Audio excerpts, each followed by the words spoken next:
Welcome back friends to my channel that is Unfolding Path. Yesterday we had completed till Article 130 जिसमें हमने seat of supreme court पढ़ा। Seat of supreme court basically Delhi में है, लेकिन वो कहीं और भी बैठ सकता है इमरजेंसी केसेस में, like in traffic jam also, but CJI recommend करे तब with the approval of president के अप्रूवल से। ठीक है, ये हमने कल पढ़ा एंड आज हम पढ़ेंगे आर्टिकल 131 से। लेकिन बिफोर दैट हम पढ़ रहे हैं part 5 of the Indian constitution polity section में, और भी बाकी डिफरेंट सब्जेक्ट्स हम पढ़ेंगे in the further classes, but ये पॉलिटी एक बार ख़त्म हो जाए फिर हम लोग स्टार्ट करेंगे, right.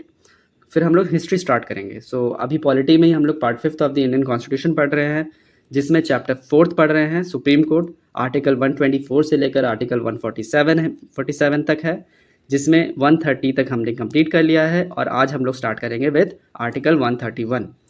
And article 131 is very very important, याद रखना, एंड याद करने में भी ईजी है 131, right. And it's very very important क्योंकि ये original jurisdiction of the supreme court के बारे में बोलता है। एक्सक्लूसिवली सुप्रीम कोर्ट के पास ही है ये ओरिजिनल जुरिस्डिक्शन। ओरिजिनल जुरिस्डिक्शन कब लगता है?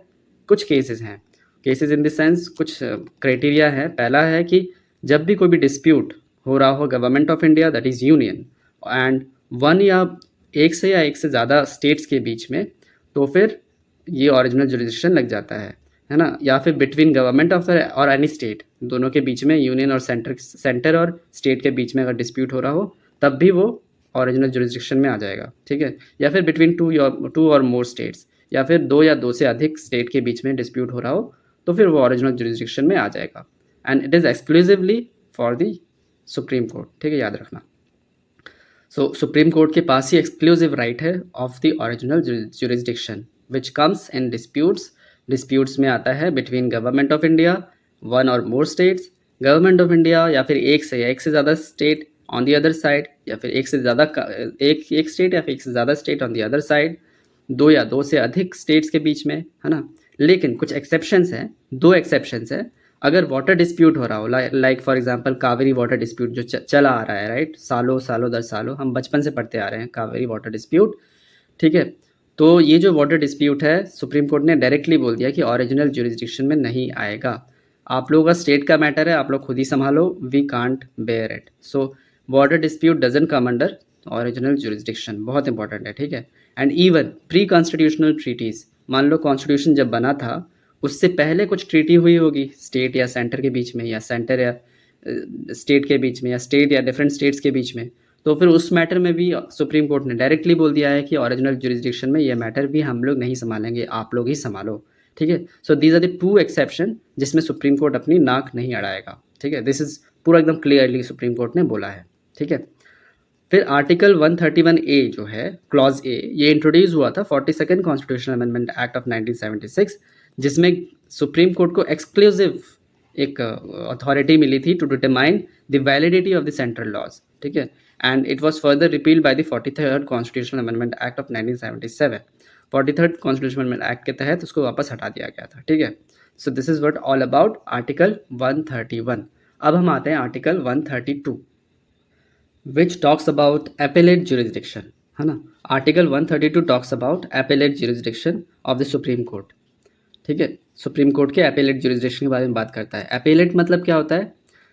एपेलेट मतलब अपील कर सकता है। Like for example high court में कोई केस चल रहा है तो हाई कोर्ट से by the way of appeal from the high court in constitutional matters.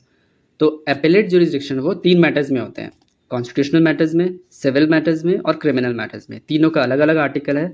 Article 132 जो है वो कॉन्स्टिट्यूशनल मैटर्स को देखता है। आर्टिकल 133 जो है वो सिविल मैटर्स को देखता है। सिविल मैटर्स मतलब प्रॉपर्टी, मैरिज, डाइवोर्स, ये सब चीज़ें। ठीक है, और आर्टिकल 134 जो है वो एपेलेट जुरिस्डिक्शन क्रिमिनल मैटर्स को देखता है। क्रिमिनल मतलब चोरी चकारी, है ना, मर्डर वर्डर, तो इन सब में क्रिमिनल आ जाता है। तो सिविल और क्रिमिनल में यही डिफरेंस है, और कॉन्स्टिट्यूशनल मैटर्स तो पता ही है आप लोगों को। तो article 132 is all about constitutional matters. मान लीजिए कोई भी केस चल रहा है कॉन्स्टिट्यूशनल मैटर्स का हाई कोर्ट में, तो by the way of appeal कर सकते हैं हाई कोर्ट से सुप्रीम कोर्ट में, तो उस हिसाब से अपीलेट जुरिस्डिक्शन सुप्रीम कोर्ट में लग सकता है। ठीक है, कॉन्स्टिट्यूशनल मैटर्स में। In similar in the case of civil matters also. ठीक है, an appeal to Supreme Court from High Court on judgement in civil cases like property, marriage और डाइवोर्स, है ना, अपील करके फिर उस केस को सुप्रीम कोर्ट में लड़ा जा सकता है जो हाई कोर्ट में चल रहा था। ठीक है, सो ये अपीलेट जुरिस्डिक्शन यही होता है, appeal by the way of appeal. Directly नहीं जा सकते आप, डायरेक्टली वो तो ओरिजिनल जुरिस्डिक्शन में डायरेक्टली जा सकते हो, बट इसमें क्या होगा कि हाई कोर्ट जब तक अपील नहीं करेगा तब तक आप सुप्रीम कोर्ट नहीं जा सकते, ठीक है, जो भी केसेस हाई कोर्ट में चल रहे हैं। अब आते हैं आर्टिकल 135 जो कि बात करता है federal courts power. Federal courts हमने पढ़ा था, राइट, हम पढ़ेंगे भी हिस्ट्री में, जब हम कॉन्स्टिट्यूशन के पूरा हिस्टोरिकल बैकग्राउंड पढ़ेंगे अच्छे से, तो उसमें हम लोग पढ़ेंगे फेडरल कोर्ट बेसिकली 1937 में बना था अंडर गवर्नमेंट ऑफ इंडिया 1935, ठीक है, Government of India Act 1935 which is also called as mini constitution, जहाँ से हमने बहुत सारी चीज़ें ली हैं, मतलब वही लिया है बट उसको मॉडिफाई किया है, ठीक है, लाइक दैट। तो फिर आर्टिकल मतलब in the year 1937 under Government of India 1935 federal court was establish, ठीक है। तो फिर in the year 1950 federal court बन गया सुप्रीम कोर्ट, ठीक है। तो here Supreme Court can exercise powers of the federal court under pre constitutional laws. Pre constitutional laws मतलब पहले जो कॉन्स्टिट्यूशनल लॉज बने थे अंडर फेडरल कोर्ट में, उसकी जो पावर्स थे वो सुप्रीम कोर्ट एक्सरसाइज कर सकता है with the help of this article 135, ठीक है, जो कि 1950 में स्टैब्लिश हुआ, ठीक है, supreme court. This is what all about article 135। अब आते हैं आर्टिकल 136 जिसमें स्पेशल लीव टू अपील बोला गया है, ठीक है। स्पेशल लीव टू अपील कहने का मतलब क्या है? मान लीजिए कोई भी केस चल रहा है हाई कोर्ट में, ठीक है, हाई कोर्ट में बढ़िया से केस चल रहा है, लेकिन अब क्या है कि केस आगे बढ़ ही नहीं रहा है हाई कोर्ट में, तो फिर क्या होता है कि Supreme Court can grant a special leave to appeal for any court और ट्रिब्यूनल जजमेंट। फिर आपको लग रहा है कि यार इधर तो कुछ हो ही नहीं रहा है, तो फिर वो स्पेशल लीव लेकर उसी लीव के दौरान में कोई भी इंसान मतलब सुप्रीम कोर्ट जाके इस स्पेशल लीव को अपील कर सकता है कि वहाँ पर तो कुछ हो ही नहीं रहा है, ठीक है, काम हो नहीं रहा है, तो प्लीज़ एक बार डू समथिंग। तो स्पेशल लीव के नाम पे बहुत सारे केसेस अभी भी पेंडिंग है, लगभग हज़ारों हर दिन हज़ारों सुप्रीम कोर्ट में स्पेशल लीव अपील आते हैं, ठीक है, लेकिन कुछ कुछ सॉल्व होता है, कभी कभी सॉल्व होता भी नहीं है एक भी, ठीक है, क्योंकि बहुत सारे पेंडिंग केसेस है बट जजेस बहुत कम है, एंड इवन उनकी खुद की छुट्टियाँ बहुत सारी होती हैं, तो there are many things and we can't also do because India is a quite wide diverse and also most populous country in the world, तो disputes तो है ना। तो Supreme Court can grant special leave to appeal for any court from any court tribunal judgement except those related to arm forces courts और military tribunals और martial court marshals.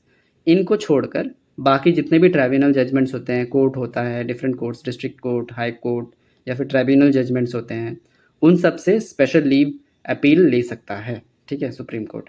So this is what all about today's class, and tomorrow हम लोग judicial review, है ना, review of judgement, ये सब पढ़ेंगे।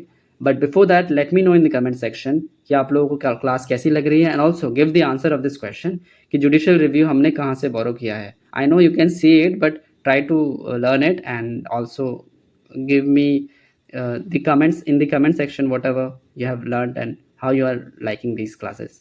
Bye bye.